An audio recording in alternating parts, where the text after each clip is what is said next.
Hi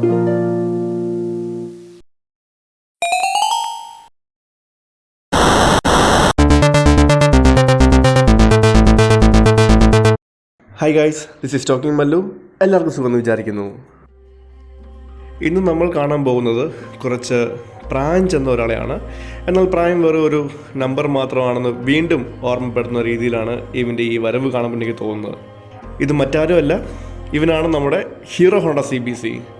അതായത് 1999 ഇവൻ്റെ production ആരംഭിച്ചത്. നിങ്ങൾക്ക് വേണമെങ്കിൽ തോന്നുന്നൊരു കാര്യമാണ് ഇവൻ്റെ വീഡിയോ ചെയ്യാൻ എന്താണ് കാര്യം, അതായത് ഇതൊരു പഴയ വണ്ടിയല്ലേ, അപ്പോൾ പഴയ വണ്ടിയുടെ വീഡിയോ ചെയ്യേണ്ട കാര്യം എന്താണ് എന്നുള്ളൊരു കാര്യം തോന്നുവാണെങ്കിൽ മറക്കാൻ പാടില്ലാത്തൊരു കാര്യമാണ്.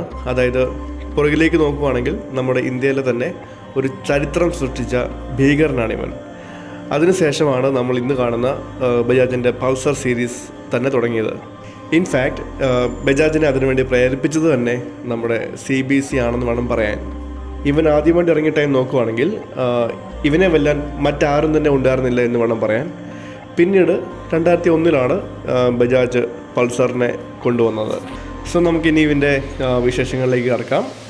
അതായത് ആദ്യം തന്നെ പറഞ്ഞിരുന്നു, 1999 ഹീറോ ഹോണ്ട പുറത്തിറക്കിയ ഒരു മോട്ടോർ സൈക്കിളാണ് ഹീറോ ഹോണ്ട CBZ.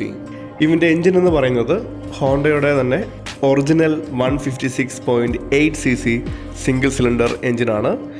ഇവൻ്റെ സ്റ്റൈലിംഗ് ആൻഡ് ലുക്ക് എല്ലാം തന്നെ ഹോണ്ടയുടെ CB സീരീസിൻ്റെ ഒരു സ്കെയിൽഡ് വെർഷനാണ്. പിന്നെ ഇവൻ്റെ എൻജിനെ പറ്റി എടുത്തു പറയേണ്ട മറ്റൊരു കാര്യം, അതായത് ഇവൻ്റെ എൻജിൻ ഹോണ്ട CRF 150Fന് സാമ്യമാണ്. മാത്രമല്ല ഇതിൽ TPFC എന്ന ഒരു സിസ്റ്റം കൂടി ഇൻക്ലൂഡഡാണ്. സോ ഈ TPFC എന്ന് പറഞ്ഞാൽ transient power fuel control system എന്നാണ്. ഇതിൽ ഉപയോഗിച്ചിരിക്കുന്നത് ഒരു കോൺസ്റ്റൻറ്റ് ചോക്ക് കാർബറേറ്ററാണ്. ഈ കാർബറേറ്റർ വലിയ വൈബ്രേഷനോ പവർ ലാഗോ ഇല്ലാതെ തന്നെ വണ്ടിയുടെ സ്പീഡ് ഇൻക്രീസ് ചെയ്യാൻ സഹായിക്കുന്നു. സോ ഇതിൻ്റെ കാർബറേറ്ററിൽ ഒരു ത്രോട്ടിൽ വാൽവ് ഉണ്ട്. അതൊരു വാക്യൂം ക്രിയേറ്റ് ചെയ്യുന്നതിൻ്റെ ഫലമായിട്ട് ഒരു ഡയഫ്രം പമ്പിനെ വർക്ക് ചെയ്യിക്കുന്നു. അങ്ങനെ എൻജിന് വേണ്ടിയിട്ടുള്ള എയർ ഫ്യൂൽ റേഷ്യോ ഒരു ടാപ്പേഡ് ജെറ്റിലൂടെ കൺട്രോൾ ചെയ്യാനും സഹായിക്കുന്നു. അതായത് നമുക്കിപ്പം ഫ്യൂൽ ഇഞ്ചക്ഷനിൽ കിട്ടുന്ന ഓൾമോസ്റ്റ് സെയിം പെർഫോമൻസ്, അല്ലെങ്കിൽ അത്രയും അതിനോട് അടുത്ത് നിൽക്കുന്ന പെർഫോമൻസ് തന്നെ നമുക്ക് ഈ TPFC സിസ്റ്റത്തിൽ നിന്ന് ലഭ്യമായിരുന്നു. ഹീറോ ഹോണ്ട CBZയിലായിരുന്നു ആദ്യമായിട്ടും അവസാനമായിട്ടും ഈ TPFC ടെക്നോളജി ഉണ്ടായിരുന്നത്. ഒരു സഡൻ ആക്സിലറേഷൻ കൊടുക്കുമ്പോൾ കൂടുതൽ ഫ്യൂൽ ഇറങ്ങി വരികയും അതിൻ്റെ ഫലമായിട്ട് ഇൻസ്റ്റൻറ്റ് ബൂസ്റ്റ് കിട്ടുകയും ചെയ്യും. സോ ഈ മോഡൽ ഏകദേശം ഒരു 5 വർഷത്തേക്ക് വലിയ ചേഞ്ചസ് ഒന്നും വരാതെ തന്നെ പ്രൊഡക്ഷനിലുണ്ടായിരുന്നു. അങ്ങനെ 2004 ഒരു പുതിയ വേരിയൻ്റ് വന്നു. CBZ സ്റ്റാർ എന്നായിരുന്നു പേര്. രൂപകൽപ്പനയിൽ മാറ്റങ്ങളൊന്നുമില്ലാതെ തന്നെ ഗ്രാഫിക് ഡിസൈനിൽ ആണ് ചേഞ്ചസ് ഉണ്ടായിരുന്നത്. വെറുതെ ഗ്രാഫിക്സ് മാത്രമല്ല, സെൽഫ് സ്റ്റാർട്ടും ഈ വണ്ടിയിൽ അവർ ഇൻക്ലൂഡ് ചെയ്തിരുന്നു 2004 ഇറങ്ങിയ പുതിയ മോഡലിൽ. പക്ഷേ CBZ പ്രേമികൾക്ക് ഈ ഓവറായിട്ടുള്ള ഗ്രാഫിക് ഡിസൈൻ അധികം ഇഷ്ടപ്പെട്ടിരുന്നില്ല. മാത്രമല്ല ഇവൻ്റെ കോമ്പറ്റീറ്റേഴ്സിനെ വെച്ച് നോക്കുമ്പോഴത്തേക്ക് ഇവൻ കുറച്ച് ഓവർ പ്രൈസ്ഡ് ആയിരുന്നു. അങ്ങനെ ഈ ബൈക്ക് 2005 ശേഷം ഡിസ്കണ്ടിന്യൂ ചെയ്തിരുന്നു.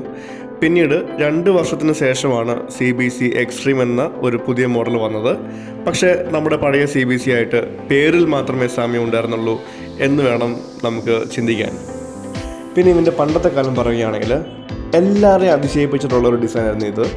അതായത് ഇതിൻ്റെ ആ ഒരു പെട്രോൾ ടാങ്ക് ആണെങ്കിലും, അതല്ലെങ്കിൽ ആ ഒരു ഹെഡ്ലൈറ്റ് ആണെങ്കിലും, ടെയിലൻ്റ് ആണെങ്കിലും എല്ലാം തന്നെ ഇതുവരെ ആൾക്കാർ കാണാത്ത രീതിയിലുള്ള ഒരു ഡിസൈനായിരുന്നു. അതുകൊണ്ട് തന്നെ എല്ലാവരുടെയും ഒരു ഡ്രീം ബൈക്കായിരുന്നു ഇവൻ എന്ന് വേണമെങ്കിൽ പറയാം. പിന്നെ പേഴ്സണലി എൻ്റെ ഒരു എക്സ്പീരിയൻസ് എന്ന് പറയുന്നത്, ഞാൻ ആദ്യമായിട്ട് ഈ ബൈക്ക് കാണുന്നത് നമ്മുടെ നിറം സിനിമയ്ക്കകത്ത് നമ്മുടെ ചാക്കോച്ചൻ കോളേജിനകത്തൂടെ ഇട്ട് കറങ്ങുന്നതാണ് കണ്ടത്. അന്നേരം തന്നെ ഞാൻ അതിശയിച്ചു പോയി. അതായത് അന്നത്തെ കാലത്ത് അറിയാമല്ലോ, നമുക്ക് ഇതിന് മുമ്പിറങ്ങിയ ഒരു വണ്ടിയായിരുന്നു സ്പ്ലെൻഡർ, ഹീറോ ഹോണ്ട സ്പ്ലെൻഡർ. അതിന് ശേഷമാണ് ഇവൻ വന്നത്. അപ്പോൾ ഇവൻ്റെ ഈ ഡിസൈനും കാര്യങ്ങളും എല്ലാം ആ സിനിമ ഞാൻ കാണുന്നത് തന്നെ ആക്ച്വലി ഈ ഒരു ബൈക്കിനെ കാണാൻ വേണ്ടി മാത്രം തന്നെയായിരുന്നു. അങ്ങനെ ഇവൻ്റെ വിശേഷങ്ങളും കാര്യങ്ങളും ഇവിടെ നിർത്തുകയാണ്. ഈ വീഡിയോ എല്ലാവർക്കും ഇഷ്ടപ്പെട്ടെന്ന് കരുതുന്നു. എങ്കിൽ ലൈക്ക് ചെയ്യുക, കമൻറ്റ് ചെയ്യുക, ഷെയർ ചെയ്യുക. സോ അടുത്ത ഒരു വീഡിയോയിൽ കാണുന്നവരെ എല്ലാവരും സേഫായിട്ടിരിക്കുക. So take care and have a nice time.